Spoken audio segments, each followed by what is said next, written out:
Erişitip kaldı boyun. Bugün seni uzatamız. Baxtlı bol canım ay kızım. Kızgaldaqday qupırgan qaragım. Kızı yedin keng жазық dalanın. Erkelegin жарасқан үйімнің. Өз үйеңе апарар арманым. Bir Аллам қосқан екен теңіңе. Бақтың жансın енді барған жеріңде. Көз жас көрмесін жұлдыздай көзің. Күлімлеп келіп тұр туған еліңе. Ай қызым, айдай қызым, ерішетіп қалды бойың.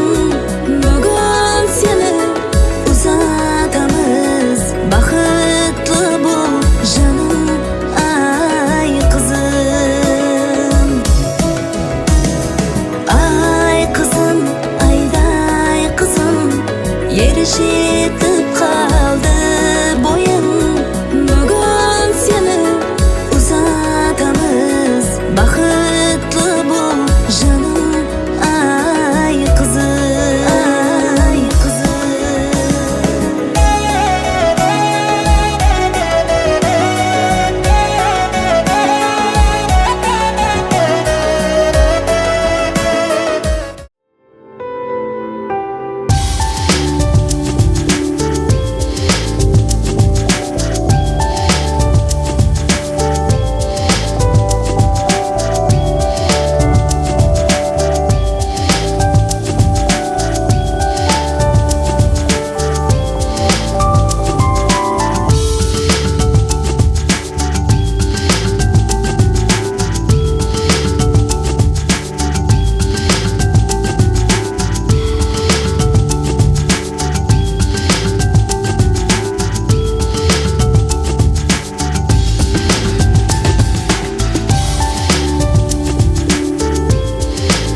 келген ағайлар, бүгін міне ұлы шаңарақ, Юсуфлар шаңарағында бір ажайып қуанышлы той.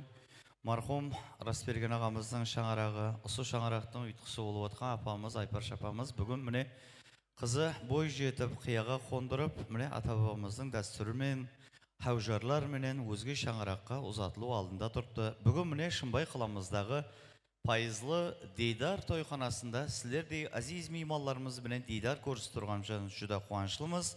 Әлбетте, біз жасыл көлдеріміз тойымызды баслап беремен дегенше, тойымыздың сасау беттерін сіз азиз меймандарымызға нәметеміз. Тойлар оң болсын, бес қаланың бірі Шымбай қаласы Дейдар тойханамызға қош келіпсіздер азиздер.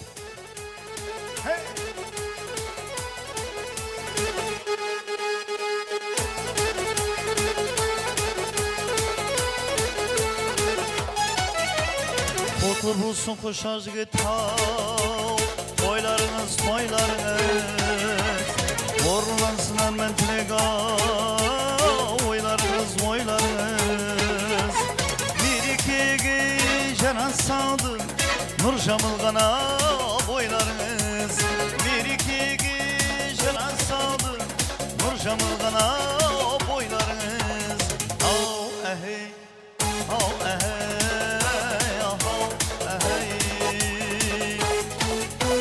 Қазаныңда майғай болсын, құманыңда шай қайнасın, Төріңде бөбектер ойын алсын, бола берсін тойларыңыз. Төріңде бөбектер ойын алсын, және болғай тойларыңыз. Ау әхей, ау әхей, ау әхей.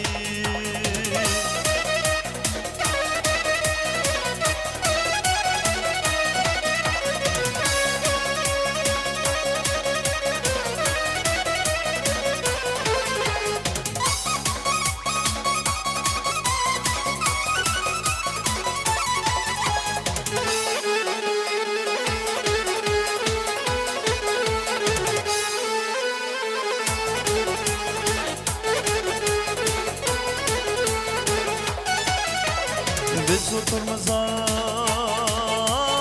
toyxanada, vaxtimiz külem nur ziyada, avazlar janlap dünyada, ola birse toylarınız. Avazlar janlap dünyada, ola birse toylarınız. Av ehey, av ehey.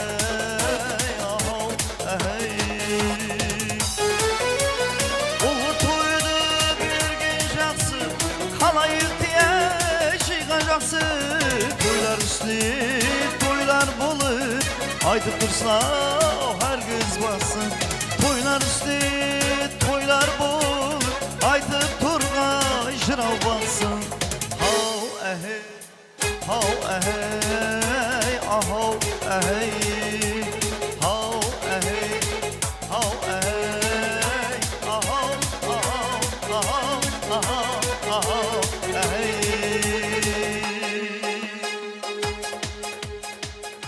Toylar оң болсын, келіп атқан меймандарымыздың қадемлеріне гүл бітсін.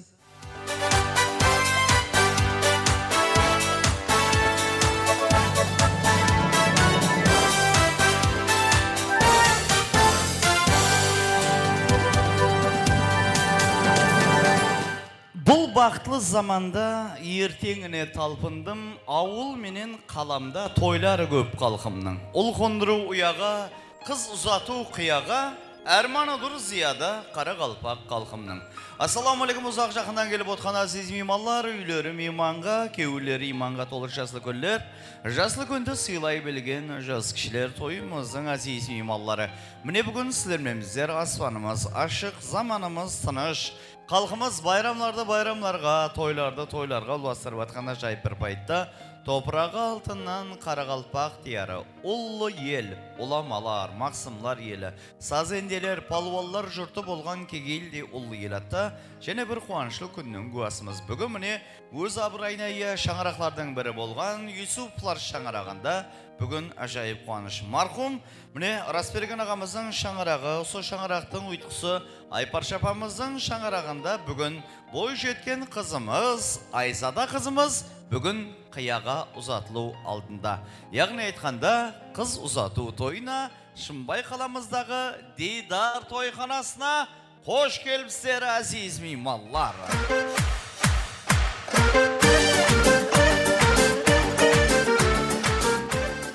Әлбетте, әрбір жақсы ниетті біз жасыл көлдеріміздің ақ патияларын алып бастағамыз, соның шоным айтады, игіліклі істің басына жақсы келер қасына дейді.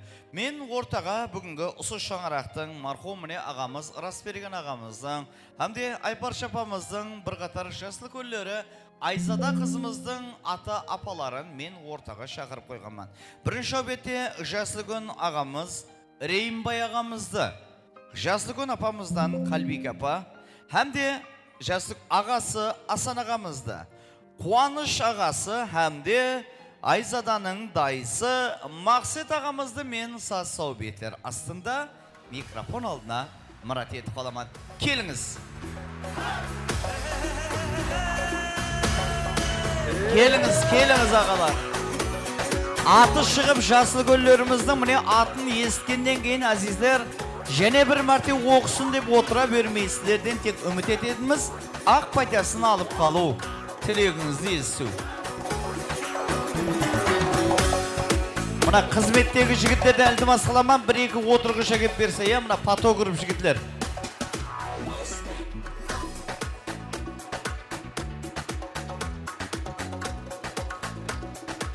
Өздерінің отыратын үстіншігін көтеріп кетір қағам.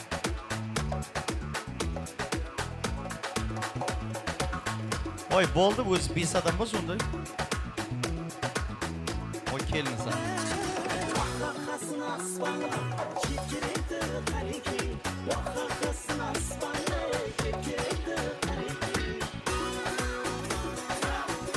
Апамыздың міне туысқанлары, жасыл көлдері бүгінгі Айзада қызымыздың аталары. Қош келіпсіздер. Ассаламу алейкум.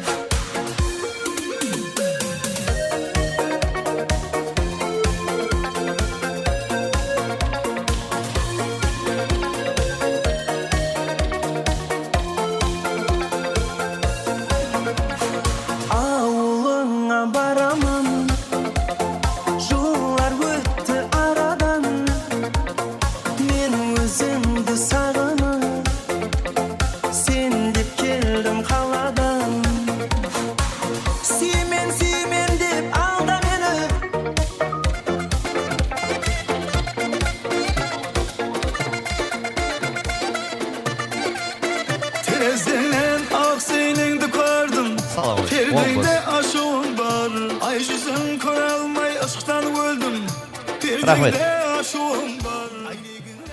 Hürmetli aziz mehmanlar, hazır mına toyda açıp bersin, сәлемлесіп, hazır kıtayı ırkıp durun, hazır ornuna oturadı, barıp söyürdü, сәлемлесеңіз болады.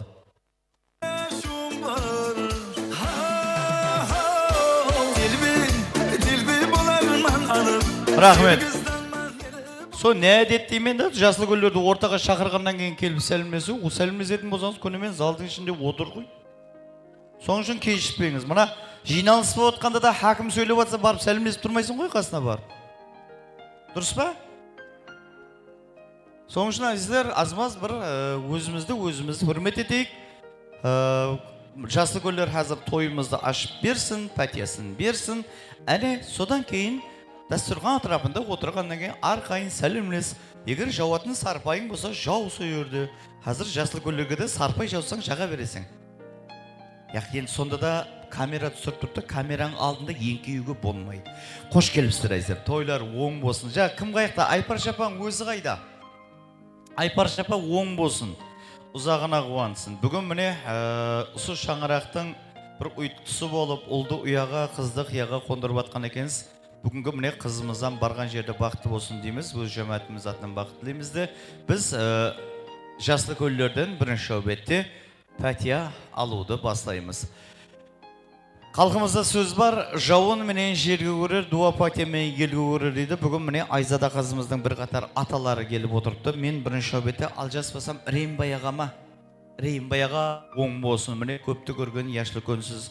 Бүгін міне қыз өссе елдің көркі, гүл өссе жердің көркі деп бүгін бекарға айтылмаған. Бүгін міне осы шаңырақта бой жеткен қызымыздың міне ұзатылу алдында Құда қаласа қазір хаужарлар астында өзге шаңыраққа ұзатылады.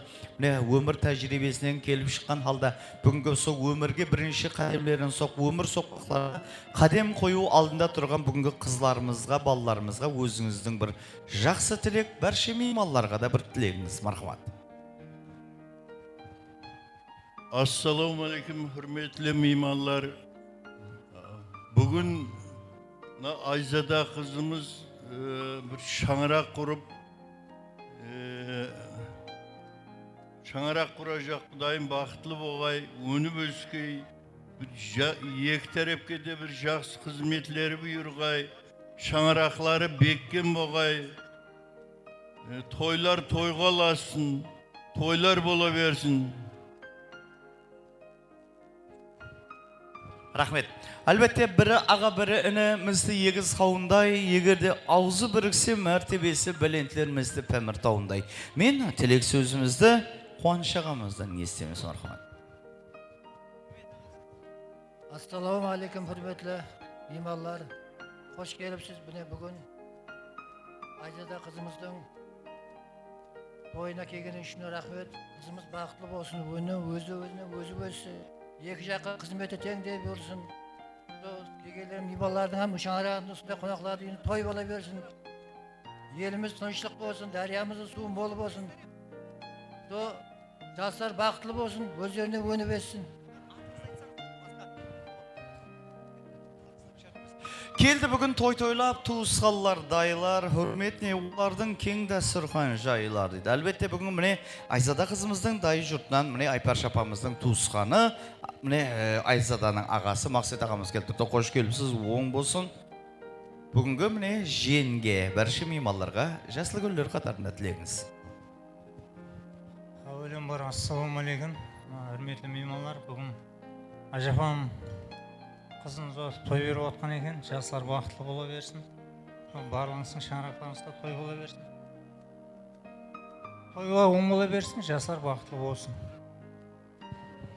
Әлбетте енді міне әсіз мейманлар, ата сөзі парыз, ана сүті қарыз дегендей міне бүгін сол шаңыраққа бір қатар жасыл көн апаларымыздан келіп отырыпты. Әлбетте ер адам шаңырақтың асқар тауы тірегі болса, әйел адам сол шаңырақтың ұйтқысы дейді. Әрбірі бір шаңырақтың ұйтқысы, ол қыздың анасы, ақлық шаулықтың әжесі болып отырған осы жерде Малик апамыз бенен Ырыс апамыз бар. Бірнеше әлбетте қайсыңыздан бастайды?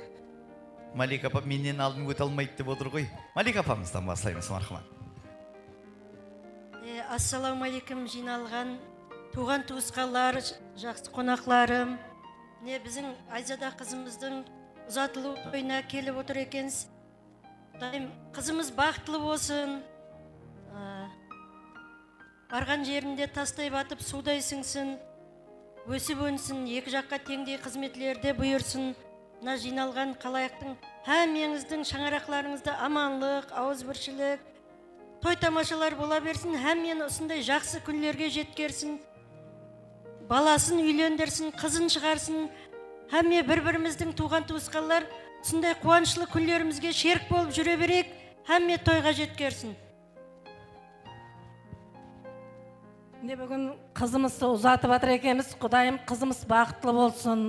Қатарының алды болсын, мына қосылып атқан қостарымен Құдайым мазмұллы, қызықлы өмір сүргей, өмірлі-шөбірлі болғай. Со қатарының алды болып, ең алға шаңырақ болып жетілгей Құдайым. Екі жаққа теңдей қызметі бұйырсын. Со балаларымыз бақытлы болсын, әмменің үйінде той болсын. Рахмет, әлбетте айтқан тілектерге қабыл қосыламыз. Қазір санаулы метардан қызымыздың хаужарлары менен міне ұзатылу алдында бір пәтия бересіздер. Жасыл көллерімізге ұрқсат береміз. Мархамат, орындарыңызға барып отырсаңыз болады. Әлбетте, әзім мейманлар, той десе қубаш шумалайды дейді. Бүгін міне сол шаңыраққа барша мейманларымыздың тілеклес болып келіп отқан мейманларымыздың баршасіне қазір аспайтында да сол атырапында tiлектерini естеміз. Әлбетте міне қызымыздың елі сырға салу мәресімлері болады. Құрып отқанша біз зиреклік, сілердің зиреклігіңізді, шаққалығыңыздан анықлау үшін бүгінгі міне бір орысларда бір не бар? Передача бар. Где логика деген. Экранда, әмеңіз экранға құрып отқанша, экранға шай ішіп қарап отсаңыз, экранда суретлі жұмбақлар жасырылған, сол жұмбақлардан сілердің зиреклігіңізді, тапқырлығыңызды анықлаймыз. Бұл да суретте міне смайликлер жасырынған, сол смайликлерді бір-біріне қосып келсеңіз, сол қосықтың қатары, қосықтың аты шығады. Демек, сілердің зиреклігіңізді анықлаймыз. Маған қол көтерес, жаныңызға барам, һәм сол қатар қосықтан бізге 4 қатар айтып берсеңіз болады. Демек, һәм тойханадан қазір епке келсе, сауғалар алып берем керек болса. Енді қызды ұзатып атқанда бір ойнап күліп шығарып салайық. Қызам құда қалесе төркінге бір ойнап күліп келсін, я? Зар жылап, зар еңіреп, жылап, шығарып салмайық. Зар жылап, шығарып жіберсең, жылап келе береді дейді. Соң үшін ойнап күліп, жақсы жер ғой. Украинаға ұрысқа жіберіп атқанымыз жоқ қой. Жақсы жерге өзінің теңіне беріп атырмыз. Демек, экранға назерді аударамыз. Бірінші суретлі жұмбақ. Демек, бұл әр смайлкінің астында сөзден бір-біріне құрасаңыз, сол қостың қатары келіп шығады. Апамларым отырып өзі кредит миді аштып жүріп еді. Мына бала вообще миді аштып атыр ғой деп тұр ғой. Демек, диққатпен қараймыз. Смайлкілер бір-біріне қосылса, сол қостың қатары келіп шығады. Орысларда бар еді ғой бір передача, где логика деген. Кімде бар жауап? Бір-біріне қоссаңыз, сол қостың қатары келіп шығады. Апа бар ма? Жастар тауы мүмкін, жәрдем беремен, бар ма? Жауапты тауғандай өп кәтіс қой. Жәрдем беремен, бұл қосты айтатын жігіт Қарақалпақстан Республикасына қызмет көрсеткен артист, Қарақалпақ эстрада жұлдызы. Қол көтеріс, жаныңызға барам. Ұсы қосықсыз жастар тойы өтпейді. Жастар тойында бірақ медленней айтылады. Құдайға шүкір шайнап бердім әйтеуір. Демек, қайсы? Байрам Пердебаев. Байрам Пердебаевтың қайсы қосығы? Ана қосығы. Толық, айтсай толық. Азыр. Анада қайсы сөздері жасырынған соң? Қандай еді? Әкем басына жіберіңші. Кімде бар? Анаяқта толық тұрады. Демек, Байрам Пердебаев екен табылды, бірақ тәуекел жіберді. Онда да мен жастар тойында бірақ медленней айтылады дегеннеге. Демек, жауап бар. Ата-ана. Ана смайлкілерді бір-біріне құрап берші. Пәрвазды үйреткен палапанна жүрегі бір ұмман мехірге толы. Рахмет. Жүрегі бір ұмман мехірге толы. Рахмет. 4 қатар айтып берші. 4-өңіз салат жеп отырып ойласыз таудыңыз ба дедім, я? Пәрвазды үйреткен алағапаныңа жүрегі ұмман мехірге толы. Естет таханыңда. Қосыққа да бір 3-ге оқыдың ба дедім мектепте. Рахмет, әзір нетіп подарканы тауып оты. Кеттік. Ал, мұнаны тауып қойың. Бұл қосық кеше жақында байрамда инстаграмларда қойылды ал. Масқара. Бар ма? Кімде бар? Азыр төрде отырған, кеш берман кеш. Сіз столыңызды мұнияққа ап келесіз ау дейміз осылар. Mına Diydar kafe Шымбайдағы ең үлкен кафе 80 метр бар ау. Такси жаллап ойсан ғой. Қайсы қосық? Bir qarab o'ting biz. Bir qarab o'ting bizga leytenant. Rahmet. Айтып бересің ба? Rahmet. Демек бізде кеңгі суретлі жұмбақ. Ой, мұнан тауы қойың ал. Әмі кемпірлер апаларымыз отқан шарым, мұна бала не біздер миімізді аштып жүрдіп. Бая біреу айтқан екен, өзі ақша жеткіз алмай атқанда қоңсызда машин сатып әкеп тұр, қарап тұр деп. Демек, диққатпен қараймыз. Смайлкілерге, стикерлерге диққатпен қараңыз. Сол кезде сол қостың қатары келіп шығады. Ой, кел. Наконец-то еркектерден таптау біреу. Қайрауда жалғыз қаз қанатын қағып, сағат неғіп тұр деймен де ойырды. Ол емес. Бар ма? Апамларда бар ма? Апа бар ма? Қазір айтсаң, уақ дейсең. Ой, бар. Қазлардың қанаты. Қазлардың қанатында. Екеуміз көп отырған енді сағат уақыт таллардың саясында кеткендей жаслық шағы қазлардың қанатында.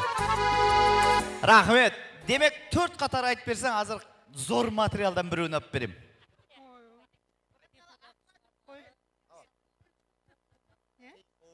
Қиқулап тұслар саптартып барадырман.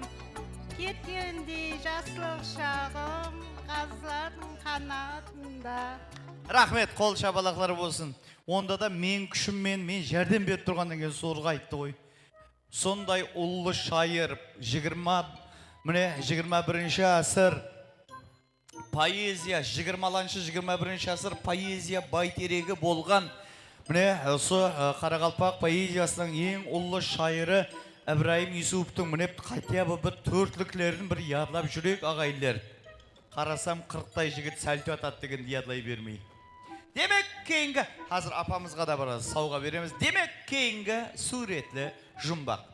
Ал, мұнан тауа қоймасаңыз айында онда ұят шығар енді.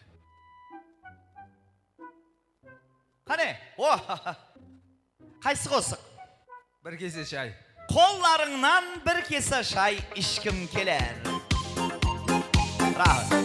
4 қатар айтып берші маған. Kollarından bir kese çay içkim gelir. Senin menen suretke de tüsküm gelir. Janыңдағы dostlarың da көріп қойсын. İçkim gelir, bir kese çay içkim gelir. Hey! Рахмет. Bir kese çay içkim gelir. Senin menen suretke de tüsküm gelir. Демек бізде кейінгі мұна кімнің дейханшылығы? Мұнан кімдікі мұнау? Аз 3 рет кімдікі деймін, әкетіп қаламыз. Сіздікі ма?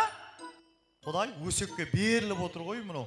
Анау қайыққа баратқаннан кетіп біліп баратқан. Демек мұнан тауы қойың ал.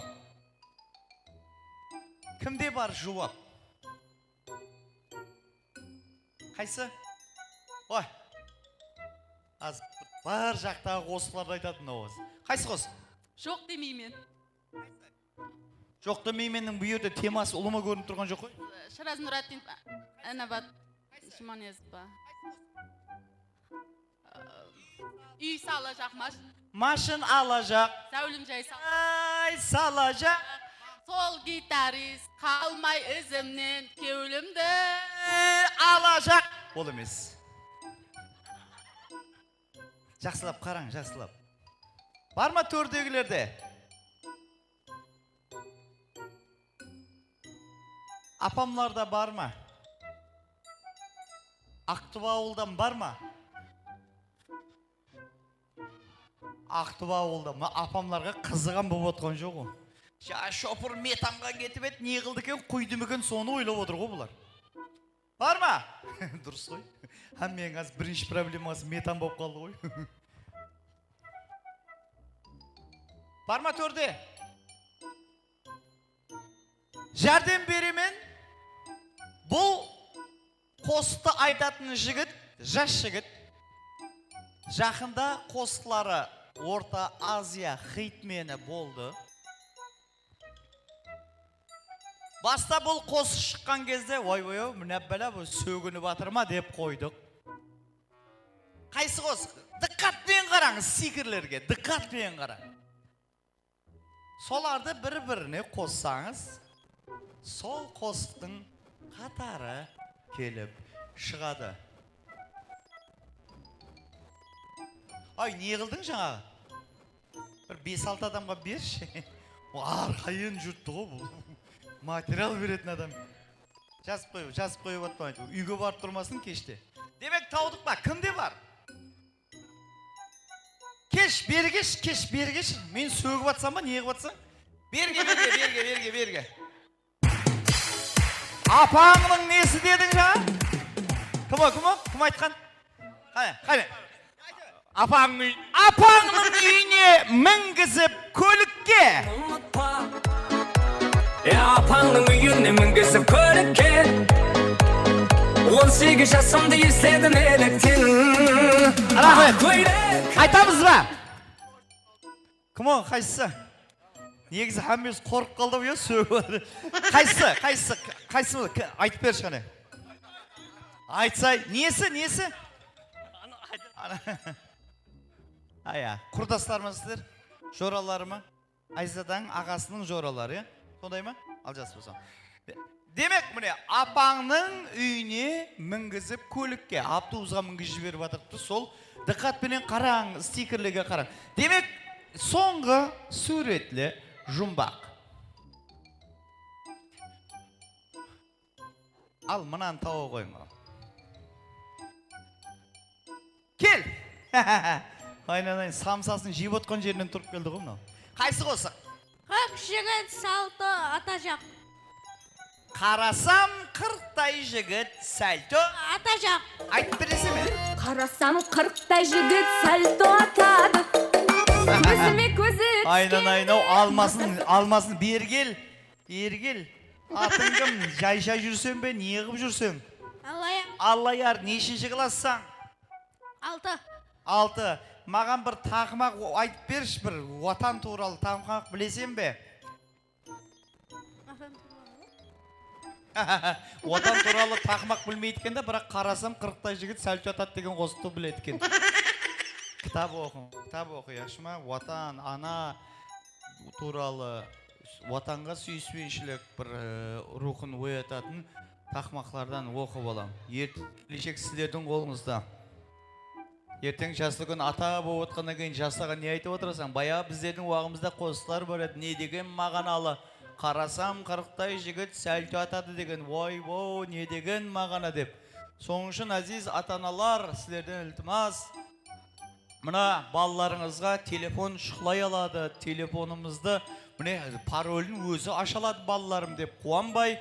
Балалардың шайырлардың, міне балалар шайырларының кітапларынан балаларға оқытып, міне бір ватанға деген бейхі рахмет, бір-біруге бір ауызбіршілікті үйрететін бір қосылардан үйретейік ағайлар.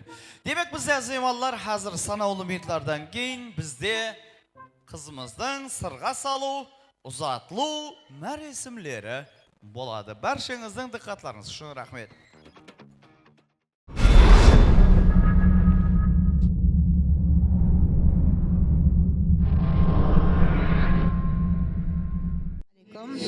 Елға де беріп, жастарға несін алып беріп атырған екен. 2 жас бақытты болсын, әрқашан барсақ осы Шымбай елінің Бесқалаға бара бергеніміз. Денсаулық болғай, бақытты болсын, өздерінен өсіп өніп, 2 жаққа теңдей болсын қызметтері. Ушқалар, құда-құдағайлар, міне бүгін Үшуағың баласы Расбергеннің қызының елғада тойында отырмыз. Құдайым тойлар той қыласын, балаларымыз бақытты болсын, өз-өзінен өсіп үлкен жақсы шаңырақ болсын. Хәммелеріне қымбаты уақытын бөліп кеп жатыр. Құдайым жоқ. Қадемлер құтты қадем болсын Құдайым жоқ. Хәммен сонда тойға жеткізсін. Хәмме де олды ояға, қызды қияға қондырған жақсы ниеті несіп етсін Құдайым. Амал тұшырыз. Ассалаумағалейкум. Бүгінгі келген қонақлар, міне бүгін қызымыздың ұзату тойына келіп жатқанбыз. Қызымыз бақытлы болғай. Өзбегіне өніп өсіп үлкен шаңырақ болғай. Көбі бір шақасы мың болғай. Алла барған жерінде бақытты болып, ата-анасына мехрибан болғай. Бүгінгі тойлары той қыласы бір үлкен шаңырақ болып жетсе бергей. Бүгінгі қызымыз Айзаданың бақытына ұлассын Құдайым. Барған жерінде ойнап күліп өсіп, өмірлі шүбірлі болсын. Бақыт тілеймін Құдайым. Өмір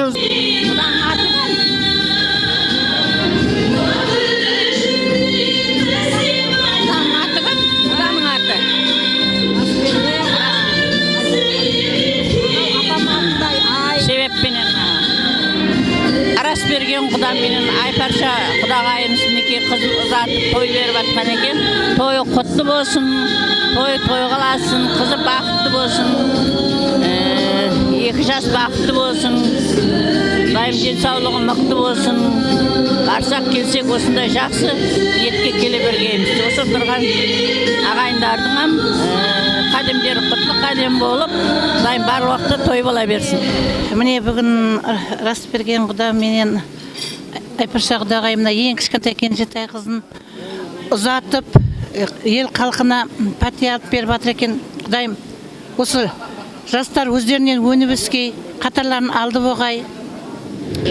Халқына бір қалаулы, бір азамат болып жете бергей. Аман болғай.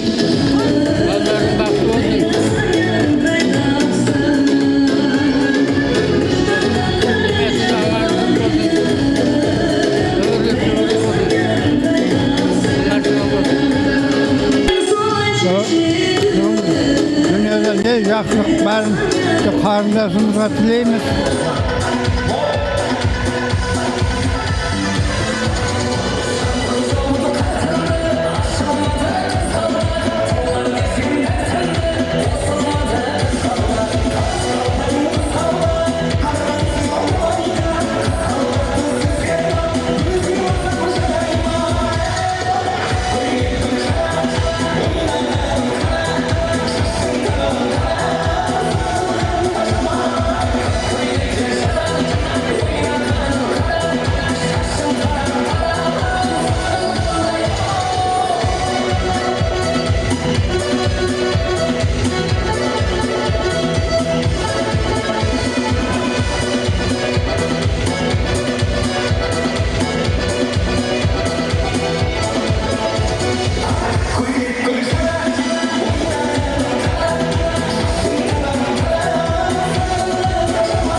ешкімге сенбей, ақтарадым шашыңның бір таласында түсірмей. Жолдасың бақыт болсын, мәртебең тақыт болсын, ай қызым. Туған еліңе разы бол жан қызым. Ақ жол саған қызым, хақ жол саған қызым. Тілегімде өзің, бақытлы бол жан қызым. Ақ жол саған қызым, хақ жол саған қызым. Тілегімде өзің, бақытлы бол жан қызым.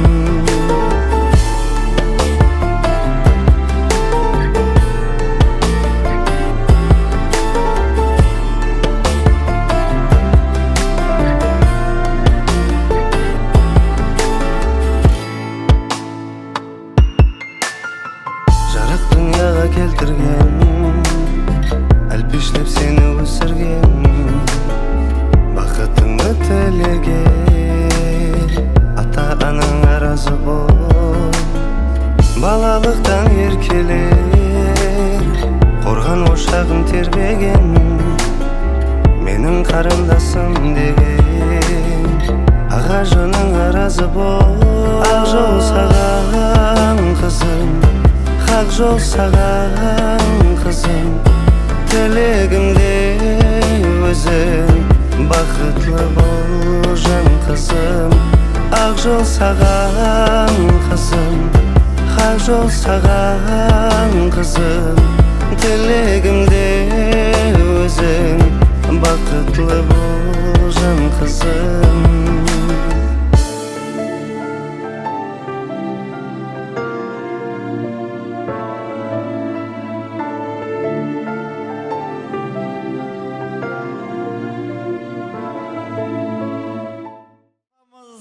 Әлпешлеп өсірген қызлары міне күтіп алайық Айзада қызымызды.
бастанар.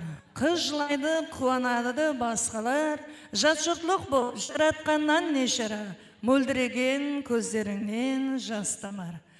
Ассаламу алейкум, құрметті меймандар. Мінекей бүгін Айпарша анамыздың әлпешлеп, мәпелеп өсірген перзенті Айзада қызымызды шын үйіне ұзату алдында тұрмыз.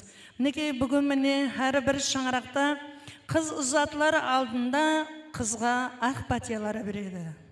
Соның үшін әзір міне қызымызға өзінің ақ патиясын беретұғын жасыл келлерімізді шақырып қаламыз. Әлбетте міне азималар, бүгін сондай қуаныш, Айпарша анамыз әлпешлеп өсірген қызларын өзге шаңыраққа, өзінің шаңырағына міне ұзату алдында. Қыз бала өзге шаңырақтікі дейді, әлбетте өз шаңырағына өскен жеріне мейман дейді. Бүгін міне сондай қызымызға патия беру үшін мен ортаға осы шаңырақтың жасыл көні мархум міне Расберген ағамыздың жасыл көллері, Реймбай ағамызды, Қалбеке апамызды, Асан ағамызды, Қуаныш ағамызды, әмде Айзада қызымыздың дайысы Мақсет ағамызды мен ортаға шақырамын, әмде Айпарша анамыздым. Келіңіз.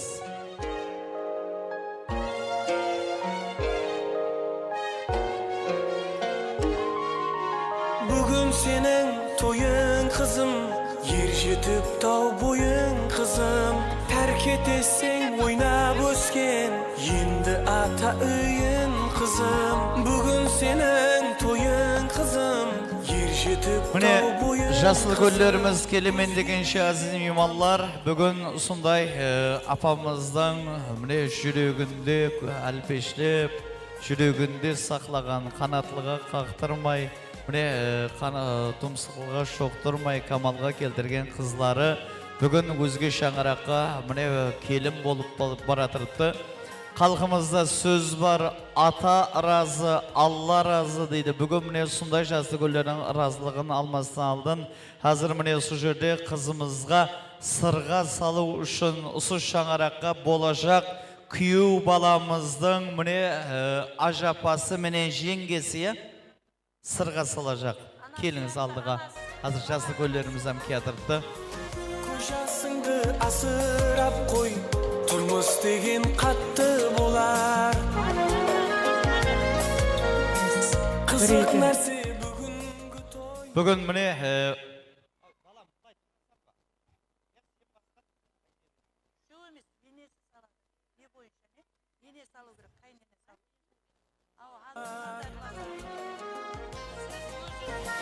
Жыламайды ер азамат, ол жыласа таулар құлар. Асқар тауың бақыт тілеп, келе берсін, кел аға. Хәю айтып ақ сүт берген, анаң бүгін тасып толар. Өзге үйге көзі қимай, ай қызым деп болда жылар. Бүгін сенің тойың қызым, ер жетіп тау бойың қызым, тәрк етесің ойнап өскен, енді ата үйің қызым. Бүгін сенің тойың қызым, ер жетіп тау бойың қызым, өзге үйде қамсықпа еш, енді құтлы үйің қызым. Рахмет. Міне, хүрметлі жиналған азиз меймандар, бүгін әмемізен бұл шаңыраққа жақсы тілектеріменен келіп отырмыз. Рембайға, міне қызымыз құда қалесе өзге шаңыраққа ұзатылу алдында. Қазір сіз пәтия беріп, содан кейін міне қызымыздың болашақ қайнапалары, болашақ абысылары міне апамызбен бірге қызымыздың құлағына алтын сырға салажақ. Соның үшін жақсы тілек, бірінші ер азаматтан бастайық деп патиясын алып, халықта сөз бар, 7 жасар ұлы бала отырған жерде 70 жасар кемпір бірінші патияға қол ашпайды дейді. Соның үшін мен бірінші әубетте Жасылкөн ағамыздың патия беріңіз, әне содан кейін бүгінгі міне ұрықсатын беріп, қыздың құлағына алтын сырға салса, әмме мақұл дегендер бір қол шапала құрып қойық. Мархамат. Ал Айзада қызым Bugünkü mineki uzatılıp toyun oң boğay, baktlı boğaysan, önü böskeysi. Kudayım bargan жерinde жақсы қызметлерің бұйырғай, үбірлі-шүбірлі болғайсаң, бақытлы бол қызым. Рахмет. Демек, міне Жасылкөн атамыздың эмпатиясын алдық. Міне бүгінгі ұсы қызымызға бірі оң құлағына, бірі шеп құлағына сырға салу үшін апасы жеңгелері тайын тұртты. Қызым құлағыңа алтын сырға деген сөз бар, барған жеріңде алтындай қадірлі болғайсаң. Мархамат. Ал енді міне Құдағай апамыз сізге азғана айтарым бара. Бірінші міне Алланың қалауыменен, ал онан соң осы 2 жастың қалауыменен бүгін міне Айзада қызымызға өзіңіздің алтын сырғаларыңыз тағып, қызымызды сіздің үйге аманат етудеміз. Міне анасы осы уақытқа шекем осы қызды әлпешлеп, мәпелеп, тәрбиялап, бүгін міне сізге аманат етуде. Бірінші ана өзінің анасы, ал ендігі жағында осы қызымыздың анасы сіз боласыз. Соның үшін қызымыз әмде балаңызға өзіңіздің азғана тілегіңізді білдіріп, онан соң қызымызға сырға салуға рұқсат етеміз. Құрметлі құда-құдағайлар, құдашалар, құда-балалар, не құда қалесте мұна Айзада қызыңызды бізге ұзатып атырсыз. Құдайым барған жерінде тастай батқай, судай сіңгей. Енді сізлер әлпешлеп өсірген болсаңыз, ендігі жағында мен құда қалесе. Құдайым, Айзада менен Даутбай балам жаңағы түбі бір боғай шақасы мың боғай өздерінен өсіп өңгей. Құдайым Алла жаным бір денсаулық бергей, терең байлық бергей. Өздерінен өсіп өніп, үлкен шаңарақ болып жетсін. Құдайым сізлер де біздер де осы 2 перзентіміздің арқасында қуанып, бір шат болып жүргейміз. Үлкен шаңарақ болып жетісіп кеткей. Рахмет. Рахмет, сырға салуға рұқсат етеміз. Оң құлағынан бастап ұстағанбыз. Шайыр Өзбекстан қаһарманы, Өзбекстан әмде Қарақалпақстан халық шайыры Ибраим Юсуповтың бір ажайып қосығы бар. Жақсы хаялларға жас мінген сайын, күзде ашылған гүлдей шырайға енер. Майысқақ мәжнүн тал, жыл өткен сайын, салланысып сарқауызға сән берер. Перзент үй машқала, жұмыс қалмағал, сыр беріп сын бұзбас, бір сақип жамал. Жұрт айтар, анасын көріп қызын ал, ашық аяз осы сөзге тән берер. Міне, ұсындай анамыздың қызлары өзге шаңыраққа ұзатылмақта. Алтыннан сырға тағылар, алтындай таза болсын деп. Әдеплі әмде үлгілі шаңыраққа барсын деп. Күмістен сырға тағылар, күмістей тұнық болсын деп. Оң қолың менен тағағы қой, өзіңе жақын болсын деп. Ал Айзада сіңлім сырғаларың оң болсын. Енді міне осы жерде апаларымыз қызымыздың сырғасына деген өздерінің пайғазыларын береді. Ал онан соң Жасыл көллеріміздің ақ пәтияларды дауам етеміз. Әкелеміз сырғамыздың пайғазысы. Қызымызға атаған пайғазларыңыз болса, версеңіз болады. Еркелен өскен маралым, жат жұрты қалқам өзіңсің, еншісі екі араның, жат жұрты Аписан жігіттеріне ілтимасымыз, күйеу баламыз шақырып қояқ. Күйеу бала.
Рахмет. Рахмет азиз меймандар, әлбетте енді жүда бір жылай бермейік, азизлер бір жылы жүз күліп ойнап. Әлбетте енді бір бүгін жасы күн аналарымыздың бір пәтиясын беру үшін міне алдымыз ортамызға шақырып қойғанбыз. Қалбике апа, әмде жасы күн апаларымыз бар. Кімнен бастай? Айымгүл апа. Айымгүл апа. Жасы күн апасы Айымгүл апа. Мархабат.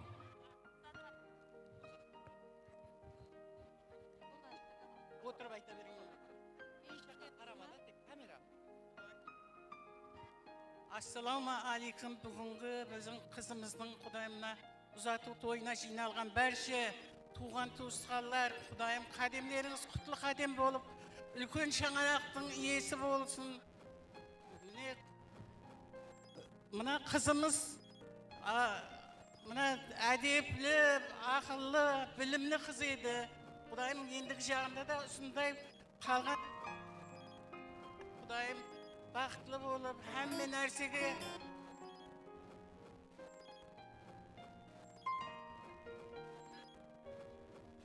қызметінде болсын, абырайлы болсын, Құдайым өніп өсіп, ұлы қызлы болып, сондай үлкен шаңырақтың иесі болсын.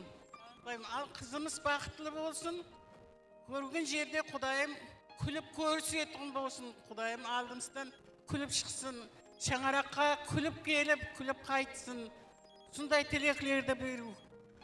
Ал қызым Айзада бақытлы болғайсаң, өніп өспейсің. Құдайым бақытлы болғайсаң, Айзада. Ал бір маңайынан сүйіп жіберейін. Микрофонды бер. Микрофонмен сүйе алмайсың ғой. Рахмет. Рахмет, апажан, сіздердей аналарымыздың жолын берсін осы қызларымызға. Мен және де қатарда отырған жазықпын апаларымыздан мархамат.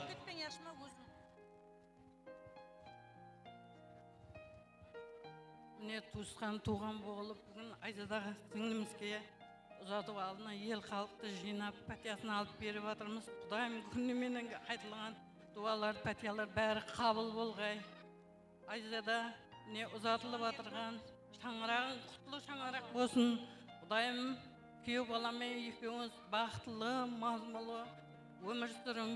Құдайым пәле жайып сол шаңырақта түбің бір шақаларың мың болсын. Құдайым құдағайлымыз мың жыллық болсын. Құдайым азбіршіліктеріміз бекем болып, барқылла жақсы күнде қатынасайық. Рахмет, енді міне Асан ағамыздың шаңырағынан міне жасы күн апамыз келіп отырыпты. Малика апай. Білмеймін, әйтеу екеуіңізді төбелестіріп алмайын, әйтеу айта берін, келісіп. Міне Айзада қызым, өмір деген үлкен өмірге қадем атып атырсаң, мына атқан қадемің құтлы болсын. Қосылып атырған жұбайыңменен қосылып, тең қартайып, үбірлі шүбірлі болып, өсіп өніп, екі жаққа теңдей қызметің бұйырып, қалқыңа қалеулі, елікіңе елеулі бір азаматлар болып жетсің, өзлеріңізден көбейің, екі жаққа теңдей қызметлеріңіз бұйырсын. Ең алдағы қожалықлардың бірі болың. Жүзлеріңізден күлкі, кеуілеріңізден еш уақытта қуаныш ажырылмасын. Ешкім көзіне жас алмасын осы жерде тұрғанлар. Қызым бәр қолда күліп жүрсін, бақытлы болсын. Апам дұрыс айтты. Қызды жылап ұзатсаң, қызың жылап келе береді екен. Соның үшін бір жаман жерге, дұшпан тарепке кетіп баратқан жоқ. Жақсы жерге ұзатылып жатыр, ойнап күліп ұзатайық. Бір енді анамыздың гәпіне мысал етіп айтайын. Бая бір анамыз қызын ұзатып жатқан құсайды. Хәужар айтылып атырған, әмме жылап тұр. Қараса, күйеу бала жылап тұр дейді, сонша адамның көз жасына қап баратпан ау деп. Қараса, қыздың мамасы жыламайды дейді, қайта келіп, адамларды санап тұр дейді, біреу, екеу, үшеу, төртеу. Сөйтіп қараса, бір үлкен, мына ұсы апамыздай бір апамыз қыздың мамасының қасына барып, ай, қатынау, қызың ұзатылып баратыр, өтірікке болса да жылап тұрсаң о десе, Қыздың мамасы айтады дейді, енді қызымның енесі жыласын деп тұғыл. Неге десе, қызым биыл мединститутта 1-ші курс контракт етті деп айтады дейді. Соның үшін жыламайық, ойнап күліп ұзатайық айыздары. Бұне өзінің халықта сөз бар, теңі шықса тегін бер дейді. Соның үшін міне ойнап күліп пәтиямызды берейік, бір жақсы тілегіміз айтайық. Асан ағамыздың шаңырағатына мархамат. Міне бүгін қызымызды ұзатып атыр екеміз. Құдайым бақытыңды берсін. Қосылған мен қосылаға арғайсаң. Тастай батып суыдайсың кейсең. Өмірлі шүбірлі болып, бір қатарың алды болғайсаң. Не айтасың мекені? Сол бақытлы, тақтылы болып, мұна жасап атқан өміріңде мазмұнлы, қызықлы өмір сүре бергейсің. Құдайым өзіңізден өзі бөнкейсіз. Екі жаққа теңдей қызметіңіз берсін. Болды? Рахмет, апамызға бір қол шапалақ болсын, рахмет. Айпарша апа, келіңіз. Бүгін міне ұсы шаңырақтың ұйтқысы болып, һәм анасы, һәм әкенесі болып шаңырақты тербедіп, қызды қияға қондырып атқан анамызға бір өзің жақсылап бір тілек бер. Рахмет. Әлпешле өсірген перзентім, қарар көзім һәм жігербентім, жан дүниямның ерітіп бәрін, қызын үйден кетіп баратыр. Мінекей бүгін Айпарша апа міне ең кенжетай қызыңыз, Айзада қызыңызды әлпешлеп, мәпелеп, ұсы дәрежеге әкелдіңіз. Ешбір анаға аңсат емес. Міне жүрегінің бір пәршесі болған перзентті бүгін өзге шаңыраққа аманат етеді. Соның үшін қызымыз әмде күйеу баламызға өзіңіздің күйеулігіңізден шыққан ақ тілегіңізді білдіріп, соңынан қызымызды әужарларар менен, жеңгелерін менен бергелікте күйеу баламызға аманат етіп тапсырамыз.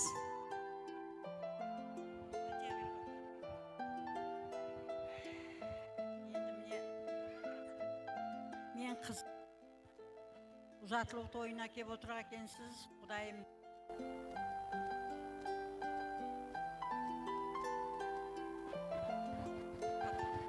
Сіздерден Құдайым жеткерге, ұшындай қуаншылы күнлерге, һәм меніңіздің ұл-қызларыңыздың қызығын кеңіне көргейсіз, өңгей, өшкей қатарының алды болып, Құдайым жақсы семьялардан ең атақлы абыройы шығып, өзінен өніп өшкей Құдайым.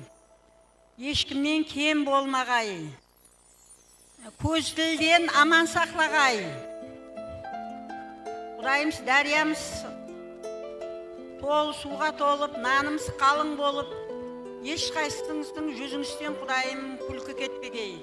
Ол қызларыңыздың қызығын, жұбайларыңызбен теңіне көргейсіз. Еш жаманлық көрмегейсіз. Бәріңіз ұл қыз деп жасап атырсыз, Құдайым еш жаманлық көрмей, қызығын көріп, кемпір қарры, Құдайым жасарып жүре бергейміз. Жылдан жылға ол қызарымыз жақсы жерге түсіп жыламай жүрсе, ешқандай кемпір қарды ауру болмайды. Жылдан жылға жасарса жасарады да, кесел болмайды еш уақытта. Ұлдың қызың Құдайым қызығын теңіне көргейсіз, еш уақытта жаманлық көрмегейсіз.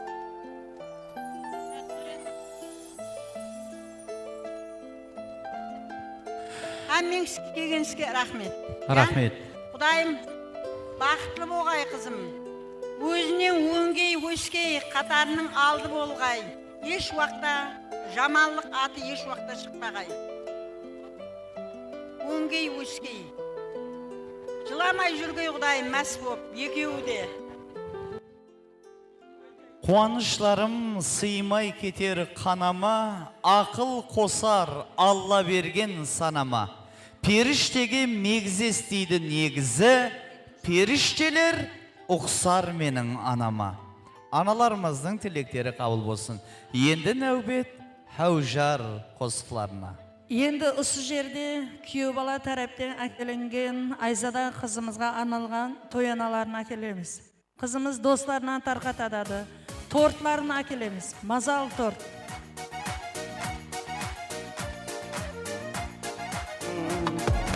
Ақ жол саған қызым, хақ жол саған қызым, тілегімде өзің, бақытлы бол жан қызым, ақ жол саған қызым, ақ жол саған қызым, тілегімде өзің, бақытлы бол жан қызым.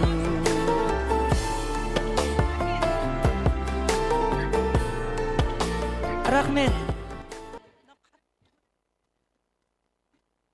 Енді міне әкелеміз тойына. Қызымыздың достары, сіңлілері болса келек, Айзада қызымыздың жолын қызларымызға берсін деп, ал онан соң жігітлерден ілтимасымыз тарелка пышақ келеміз. Қызымыз қайненесіне һәм де анасына мазал тортлардан береді.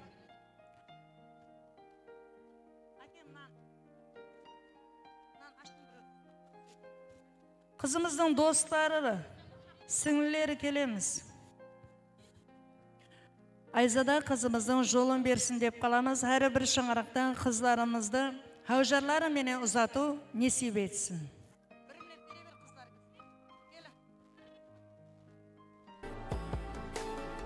Достары келейік, достар. Ал онан соң торт. Официант жігітлер, тарелка пышақ.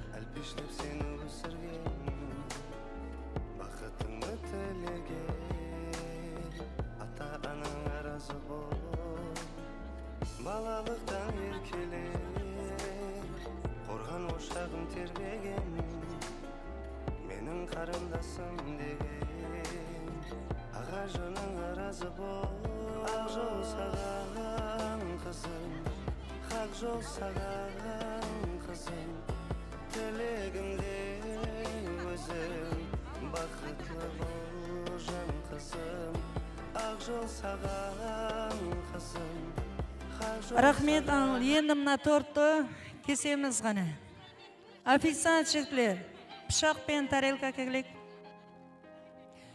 Қызымыздың қайненесі һәм де анасы келеміз. Қызымыздың қайненесі кеп тұрақ. Онан соң қызымызға Құдағай апа тарапына әкелінген 5 киім тапсырылады. Бірінші қызымыз мазал тортларды екі жақтың аналарына дәм таттырамыз.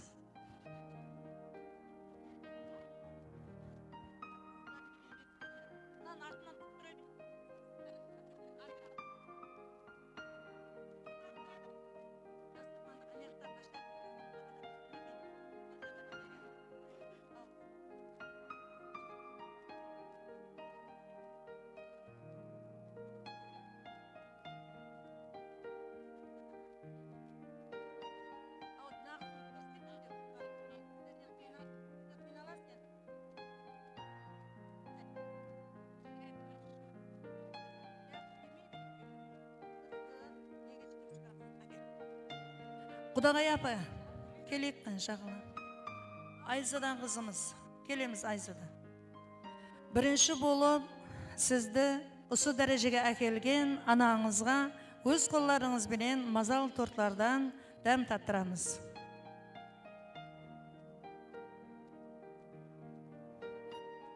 Ал енді екінші ана бұл қайнене. Енді қайненеңізге торт тағамларын ұсынамыз. Ал Құдағай апа, енді міне осы Айзада қызымыздың қолынан мазал тағамлары жеуін несіп етсін деп қаламыз сізге. Рахмет, енді Құдағайларымыз тарапынан таярланған әрбір шаңырақта қыз ұзатылғанда 5 киім тапсырылады. Осы 5 киім тапсыруға рұқсат етеміз.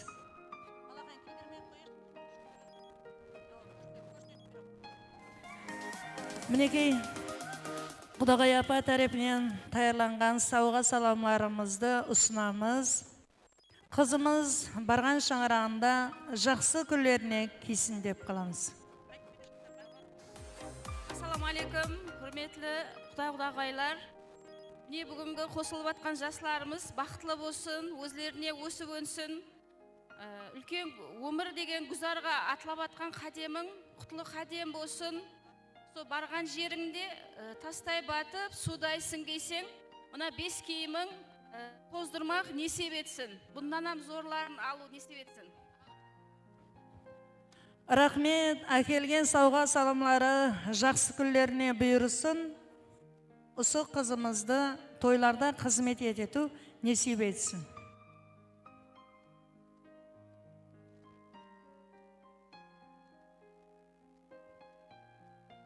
Рахмет.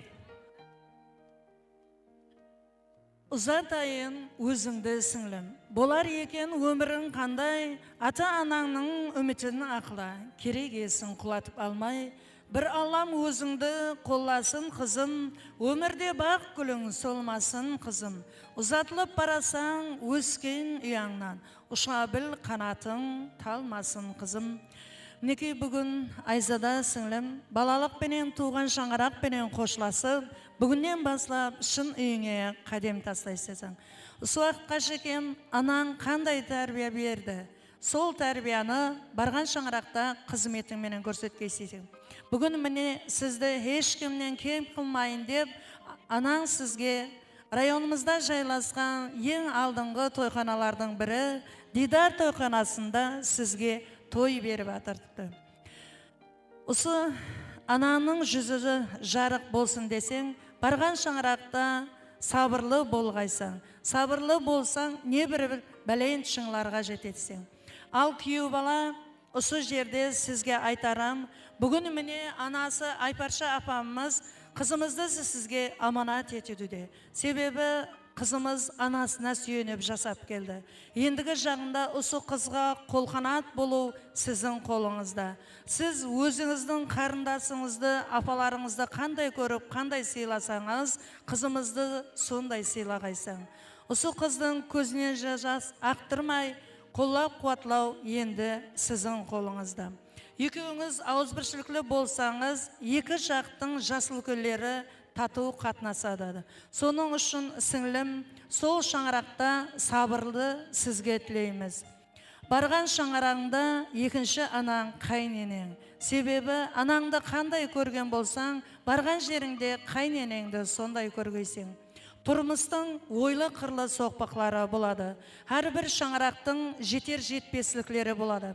Әнекей соларға шыдап білсең, сол шаңырақта үлкен шаңырақ болуға әрекет етесің. Бүгін міне сізді анаңыз аужарлары менен ұзатып атыр. Аужарлары менен ұзатылу бұл әрбір қыз баласының арманы. Енді міне осы жерде сізді Құдағай апамызға және де күйеу баламызға аманат етедір екенбіз. Барған жеріңде тастай батып, судай сіңіп, анаңның үйіне келсең, ойнап күліп келіп кеткейсің.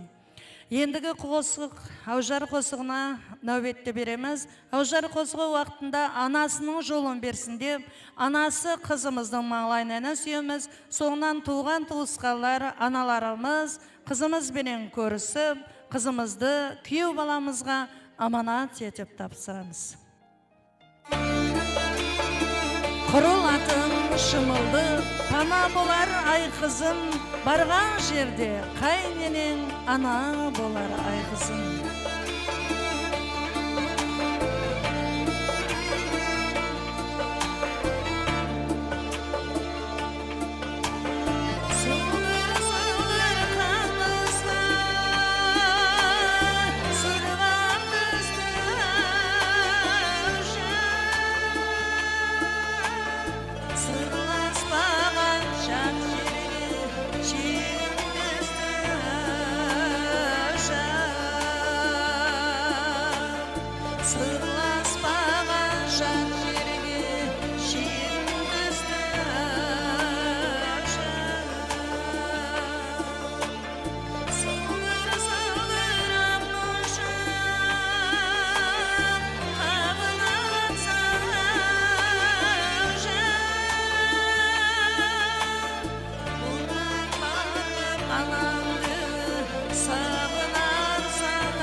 Енді міне қызымызға анасының жолын берсін деп, және де жанында қыз жеңгелерінің жолын берсін деп, қыз жеңгелеріменен біргелікте Айзада қызымызды күйеу баламызға өз қолдарымызбенен аманат етіп тапсырамыз. Аужан. Ал күйеу бала қызымыз сізге аманат, осы қызымызды қоллап қуаттау енді сіздің қолыңызда.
Қызымыз бенен күйеу баламызға хал жолтмаймыз. Айзада қызымыз барған шаңырағында өніп өсіп, бақытлы тұрмыс кешірсін дейміз.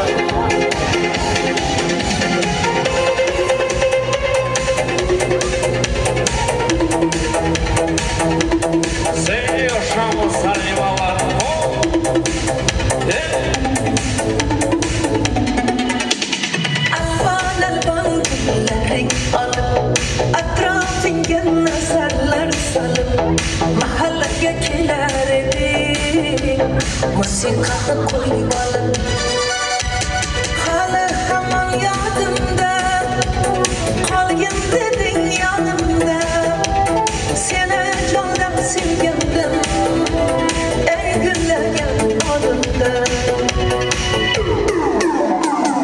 Şıkırlık, çok şıkırlık İslam'dan da sevgimizde şıkırlık Hoş ne gülük, hoş ne gülük Kızmanada seni bildim şıkırlık Ay ay ay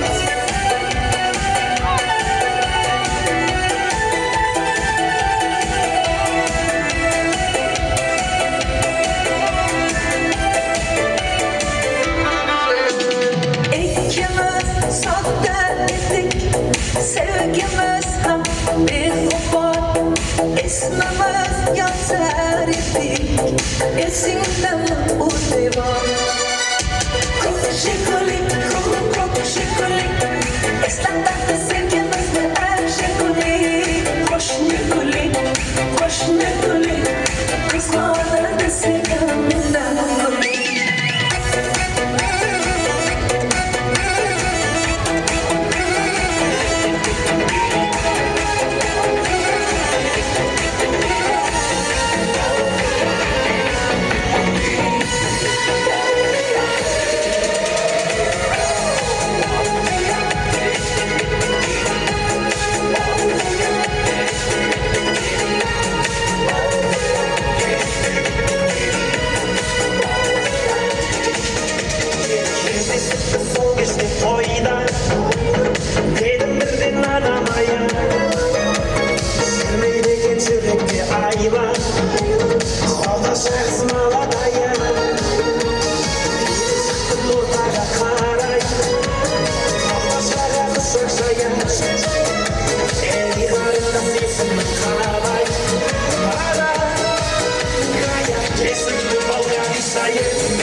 My mother said I'm too romantic. She said you're dancing in the movies. I almost started to believe her. Then I saw you and I knew. Maybe it's 'cause I got a little bit older. Maybe it's all that I've been through. I'd like to think it's how you lean on my shoulder and how I see myself with you. I don't say a word, but still you take my breath and still the things I know. There you go, saving me from out of the cold. Fire on fire would normally kill us. With this much desire, together we're winners. They say that we're out of control and some say we're sinners, but don't let them ruin our beautiful rhythms. 'Cause when you unfold me and tell me you love me and look in my eyes, you are perfection, my only direction. It's fire on fire. It's fire on fire. When we fight like lions, but then we love and feel the truth. We lose our minds in a city of roses. We won't abide by any rules. I don't